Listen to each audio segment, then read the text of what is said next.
మేడిగడ్డ బ్యారేజీ పిల్లర్లు కుంగిపోవడంపై సమీక్ష చేస్తున్నామన్నారు మంత్రి శ్రీధర్ బాబు. పిల్లర్లు కుంగిపోవడంపై డ్యాం సేఫ్టీ అధికారులు అనుమానాలు వ్యక్తం చేశారని చెప్పారు. 3 బ్యారేజీలపై అనేక అనుమానాలు ఉన్నాయని అన్నారు. ఆ అనుమానాలను తేల్చడానికి సమీక్ష చేస్తున్నామని తెలిపారు శ్రీధర్ బాబు. ఆ రోజు జరిగిన విషయాలను అధికారులు ప్రజలకు స్పష్టంగా చెప్పాలని అన్నారు. మేడిగడ్డలో టెక్నికల్ గా ఏం జరిగిందో చెప్పాలన్నారు.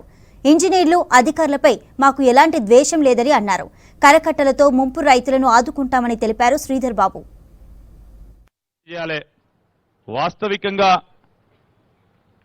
ఈ రోజు ఇక్కడ జరుగుతా ఉన్న అంశాలేంటి, ఈ కట్టడాలు ఏ విధంగా జరిగినాయి, ఎందుకు కుంగిపోవటం జరిగింది, అదేవిధంగా భారీ వర్షాల వల్ల పంప్ హౌస్ మునిగిపోవటం, అన్నారం బ్యారేజ్కి సంబంధించి బుడగలు రావటం, సుందిల్ల బ్యారేజ్కి సంబంధించి ఇంకో అంశం రావటం, నత్తనడ నడుస్తూ పోతా ఉన్న ఈ ప్రాంతానికి 5 మండలాలకు సంబంధించి ఈ సాగునీరు అందించే కార్యక్రమం 2008లో ఆ రోజు కాంగ్రెస్ పార్టీ ప్రభుత్వ హయాంలో మొదలుపెట్టిన ప్రాజెక్ట్ని పక్కన పెట్టడం జరిగింది. దానికి తోడు మా నియోజకవర్గంలోనే 3 బ్యారేజీలు కట్టారు. అదేవిధంగా ఇటు భూపాలపల్లి జిల్లా కానీ అటు పెద్దపల్లి జిల్లాకు సంబంధించిన ఈ బ్యారేజీలు నేను కోరుతా ఉన్నా, రేపు రాబోయే కాలంలో గోదావరి పక్కనున్న ప్రాంతంలో మన తెలంగాణ కాంగ్రెస్ పార్టీ ప్రభుత్వ హయాంలో ఇటు భూపాలపల్లి కానీ అటు పెద్దపల్లి కానీ ఈ నియోజకవర్గాలకు సంబంధించిన ప్రతి ఒక్కరికి కూడా 1 ఎకరం కూడా మరి వదలకుండా లిఫ్ట్లు ఏర్పాటు చేసి సాగునీరు అందించే విషయంలో ఒక ప్రణాళిక చేయాలని నేను పెద్దలు ఉత్తమ్ కుమార్ రెడ్డి గారు ఈనాడు మన ప్రాంతానికి వచ్చిన సందర్భంలో మొట్టమొదటిసారి వచ్చారు. వారికి నేను మనవి చేస్తూ మొత్తం కూడా యావత్ తెలంగాణ రాష్ట్రానికి సంబంధించిన అంశం ముంపు గ్రామాలు ఇక్కడ నేను పెద్దలు ఉత్తమ్ కుమార్ రెడ్డి గారిని కోరుతా ఉన్నాను. అనేక సందర్భాల్లో వర్షాలు పడ్డప్పుడు నీటి నిల్వ చేసినప్పుడు అనేక గ్రామాలు మా నియోజకవర్గంలో ముంపుకు గురవుతున్నాయి.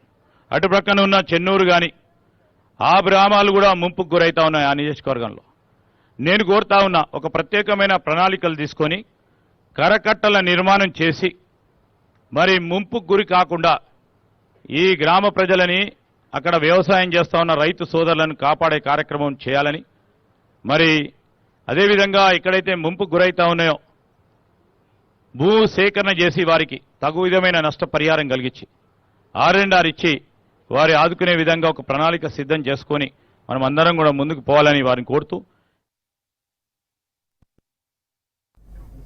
గత బీఆర్ఎస్ ప్రభుత్వ అవినీతి వల్ల కాళేశ్వరం ప్రాజెక్టు అప్పుల కుప్పగా మారిందన్నారు రాష్ట్ర మంత్రి పొన్నం ప్రభాకర్.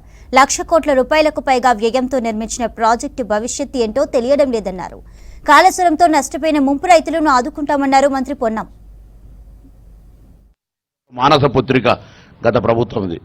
అసెంబ్లీలో పవర్ పాయింట్ ప్రజెంటేషన్ చేసి రీడిజైన్గా మార్చారు. మనకు ఎవరికప్పుడు అవకాశం లేకుండా దీని ద్వారా అసలు ఎంత నీటిని లిఫ్ట్ చేసిండ్రు, ప్రాజెక్టు పూర్తయిన దశలల్లా ఎంత నీటిని రైతాంగానికి ఇచ్చిండ్రు, మళ్ళీ ఎంత నీటిని మళ్ళీ కిందికి వదిలిపెట్టాల్సి వచ్చింది, కరెంటు బిల్లు ఎంత వచ్చింది, ఎంత ఏరియా పారకం పెరిగింది.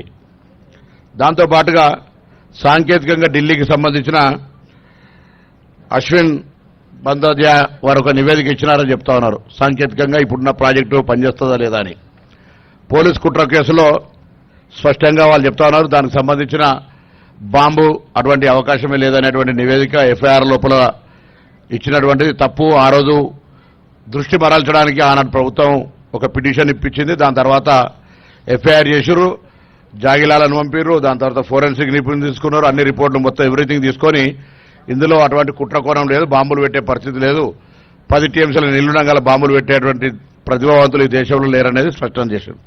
ఇంత పెద్ద ధనం పెట్టుబడి పెట్టిన తర్వాత ఈ ప్రాజెక్టు ఉపయోగపడబోతే ఆనాడు చెప్పారు, పత్రికలు మనం చూసాం. అనేక రకాలుగా మనం కథనాలు చూసినప్పుడు ఇప్పుడు వాస్తవ పరిస్థితి చూస్తే ప్రభుత్వంలో ఉండి చూస్తే కొద్దిగా దీన్ని ప్రజలకు అందరూ కూడా ఆనాడు ఈ సంఘటన జరిగినప్పుడు ప్రభుత్వం స్పష్టత చెప్పలేకపోయింది. మనం మీరంతా కూడా మంత్రిగా, సంబంధిత శాఖ మంత్రిగా మీరు ఈరోజు ఒక పెద్ద కార్యక్రమం తీసుకొని వచ్చినారు.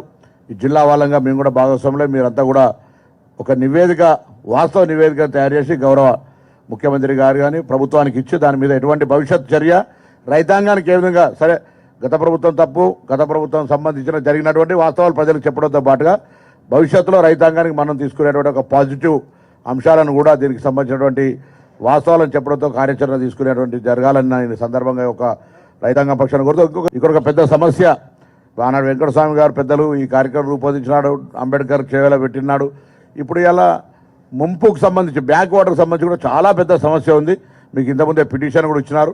ఆ అంశం కూడా నష్టం ఆల్రెడీ భూసేకరణ జరిగింది, భూ నిర్వాసితుల ఇష్యూ అని పక్కన పెడితే అదొక నష్టం మీద కూడా కొంచెం చర్య తీసుకోవాలని సందర్భంగా నేను కోరుతూ ఆ రోజు మరి 5 మే 2012 నాడు ఆ రోజు అశోక్ చవాన్ గారు, పవన్ బన్సాల్ గారు నీటిపారుదల మరి సిడబ్ల్యూసి మంత్రి వాటర్ దానికి సంబంధించి కేంద్రంలో, కిరణ్ కుమార్ రెడ్డి గారు ముఖ్యమంత్రి, మేమంతా కూడా ఎంపీలంగా ఆ రోజు వాటర్ రిసోర్సుల అగ్రిమెంట్లో ఉంటే మేము ఆ రోజు దాని తదుపరి ప్రభుత్వ నిర్ణయం 5వ తారీఖు 5వ నెల 2012 ఆ డేట్స్ ప్రొసీడింగ్స్ కూడా కొద్దిగా చూసి దయచేసి ఒక వాస్తవికాన్ని తెలంగాణ యావత్ ప్రజలు, ఎందుకంటే ఇంత పెద్ద ప్రజల ధనం, దీనికి సంబంధించి జరిగినటువంటి మంచి చెడు అన్ని కూడా